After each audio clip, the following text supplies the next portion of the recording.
അല്ല പ്രിയപ്പെട്ടവരെ, ഈ PM ശ്രീയിൽ എന്താണ് സംഭവിച്ചതെന്നുള്ളത് നിങ്ങൾക്ക് അറിയണ്ടേ? അറിയണം. നമ്മൾ ഓരോരുത്തരും അറിയണം എന്താണ് അതിന് സംഭവിച്ചതെന്നുള്ളത്. നമ്മൾ ഓരോരുത്തരും അറിയണം. അതെങ്ങനെ അറിയും? അത് ഏതെങ്കിലും ഒരു പാർട്ടിയുടെ ഭാഗം മാത്രം കേട്ടുകൊണ്ട് മനസ്സിലാക്കാൻ ശ്രമിക്കരുത്. എങ്കിൽ ഒന്നും മനസ്സിലാവാൻ പോകുന്നില്ല. പിന്നെ രണ്ടുപേരെയും കേൾക്കണം, ഒറ്റ വേദിയിൽ കേൾക്കണം. അപ്പൊ കാര്യം തിരിയും.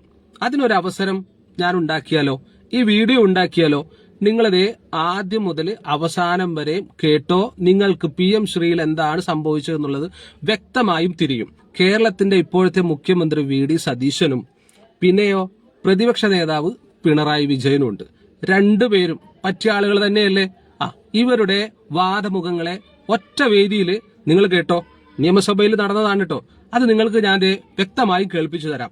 ഇത് കേട്ട് കഴിയുമ്പോഴേ നമുക്ക് തിരിയും എന്താണ് സംഭവിച്ചത്, PM ശ്രീയിൽ എന്താണ് സംഭവിച്ചതെന്നുള്ളത് നമുക്ക് തിരിയും. അപ്പൊ നമുക്ക് ഒന്ന് കേട്ടാലോ? അപ്പോളേ ഡിബേറ്റ് തുടങ്ങുകയായി. ആദ്യം പ്രതിപക്ഷ നേതാവിനെ തന്നെ കേൾക്കാം നമുക്ക്. ഇപ്പോഴും കേരളത്തിൽ PM ശ്രീ നടപ്പായിട്ടില്ല. ആ PM ശ്രീ നടപ്പാകാതിരിക്കുന്നത് ഈ പറഞ്ഞ മരവിപ്പിക്കൽ കാരണമാണ്. എന്തിനാണ് നിങ്ങൾ ഇപ്പോൾ അതിനെപ്പറ്റി വീണ്ടും ആലോചിക്കുന്നത്? ചോദ്യം, ഉത്തരം കേൾക്കണ്ടേ? മുഖ്യമന്ത്രിയുടെ ഉത്തരം കേൾക്കാം നമുക്ക്. മരവിപ്പിക്കാൻ വേണ്ടിയിട്ടാണോ ഒപ്പുവെച്ചത്? അല്ലല്ല, ഞങ്ങൾ നയപരമായി തീരുമാനിച്ചത് നടപ്പാക്കേണ്ടതില്ല എന്ന്. ആ നടപ്പാക്കേണ്ടതില്ല എന്ന് തീരുമാനിച്ചതിന് ശേഷം നടപ്പായില്ല. ഇപ്പോ നടപ്പാകാതിരിക്കുകയാണ്. ഇപ്പൊ നടപ്പാകാതിരിക്കുന്നത് എന്തിനാണ് നടപ്പാക്കുന്നതിന്റെ ഭാഗമായി നിങ്ങൾ ആലോചിക്കുന്നത്? ഒന്നാമത്തെ കാര്യം എന്തിനാണ് ഒപ്പുവെച്ചതെന്ന് ഇതുവരെ പറഞ്ഞിട്ടില്ല. ഒന്ന്. രണ്ട്, മരവിപ്പിച്ചു എന്നാ പറഞ്ഞ മരവിപ്പിക്കാൻ പ്രൊവിഷൻ ഇല്ല. രണ്ട്. മൂന്ന്, 7 മാസമായിട്ട് 8 മാസമായിട്ട് ഒരു സബ് കമ്മിറ്റി ഉണ്ട്. ആ സബ് കമ്മിറ്റി കൂടി ഒരു തീരുമാനമെടുത്ത് ഇത് കേരളം നടപ്പിലാക്കില്ല എന്നൊരു കത്ത് കൊടുത്തില്ല. ഒപ്പുവെച്ചു. ആ ഒപ്പുവെച്ചതിന് ശേഷം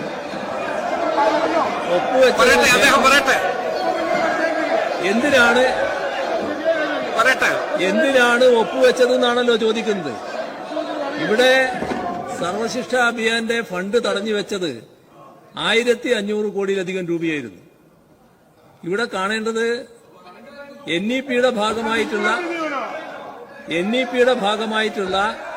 ആ പൊതുവിദ്യാഭ്യാസ നയം കേരളത്തിൽ നടപ്പാക്കുന്നില്ല എന്ന് നേരത്തെ തന്നെ വ്യക്തമാക്കിയിട്ടുണ്ട്.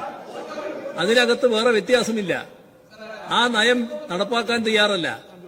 ഇവിടെ PM ശ്രീയുടെ ഭാഗമായിട്ട് ഒന്നും നടപ്പാക്കാനുമില്ല. പക്ഷേ മറ്റേ ഫണ്ട് നമുക്ക് കിട്ടണമായിരുന്നു. സർവശിക്ഷാ അഭിയാന്റെ ഫണ്ട് നമുക്ക് കിട്ടാതിരുന്നാൽ നാം പ്രയാസത്തിലാകും. ആ പ്രയാസം കേരളത്തെ ആകെ ബാധിക്കുന്നതാണ്. അതൊഴിവാക്കുന്നതിനാണ് അതിന്റെ ഭാഗമായി ഒപ്പുവെച്ച് ആ പണം വാങ്ങാനുള്ള ശ്രമം നടത്തിയത്. പക്ഷേ ആ ശ്രമം ശരിയല്ല എന്ന് ഞങ്ങൾ തീരുമാനിച്ചു. അതിന്റെ ഭാഗമായി അത് മരവിപ്പിച്ചു. ഇപ്പോ അതിവിടെ നടപ്പാകുന്നില്ല.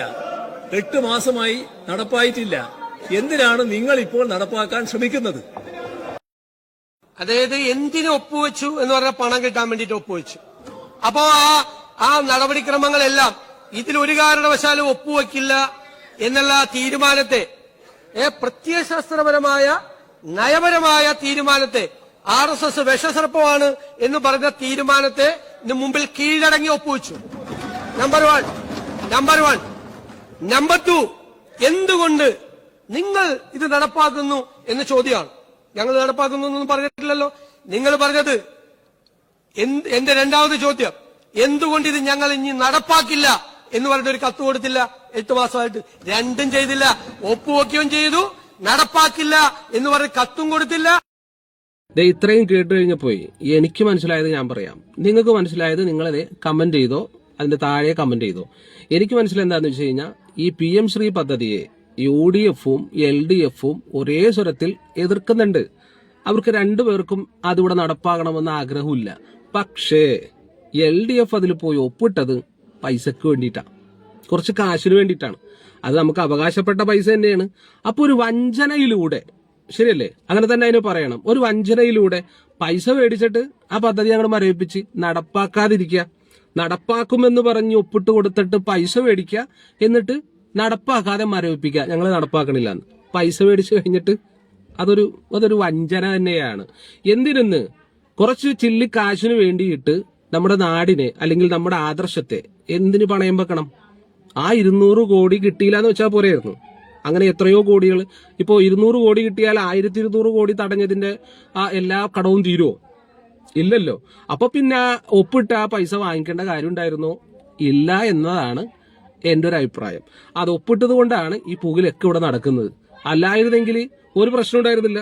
എത്രയോ സംസ്ഥാനങ്ങൾ പൈസ കിട്ടാതിരിക്കുന്നു. ഈ SSK ഫണ്ട് കിട്ടാത്ത എത്രയോ സംസ്ഥാനങ്ങളുണ്ട്. അവർക്കൊക്കെ ഇത് തടഞ്ഞത് ഈ PM ശ്രീയിൽ ഒപ്പിടാത്തത് കൊണ്ട് തന്നെയല്ലേ. അപ്പൊ ആ കൂട്ടത്തിൽ കേരളവും അങ്ങനെ കണ്ടാൽ പോരായിരുന്നു. പക്ഷെ കുറച്ച് പൈസക്ക് വേണ്ടി അവസാന നാളിൽ കൊണ്ടുപോയിട്ട് ഒപ്പിട്ട പൈസ മേടിച്ച് കഴിഞ്ഞിട്ട് അത് നടപ്പിലാക്കാൻ ഇരുന്നു. എന്നാൽ പിന്നീട് അപ്പോ ചതി ചെയ്തത് ആരായിരിക്കും? എന്തിനു വേണ്ടിയായിരിക്കും? വ്യക്തമല്ലേ?